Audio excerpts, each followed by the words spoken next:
Şu an Malatya'dayız.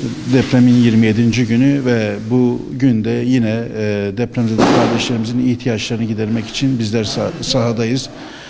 Depremzedeleri kardeşlerimizin ihtiyaçlarını gidermek bizim için İslami ve insani bir sorumluluktur, bir vazifedir.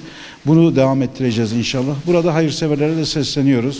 Bu sürecin devam etmesi gerekiyor. Bu yardımların devam etmesi gerekiyor. Allah kendilerinden razı olsun. Bugüne kadar bizleri, onları yalnız bırakmadılar.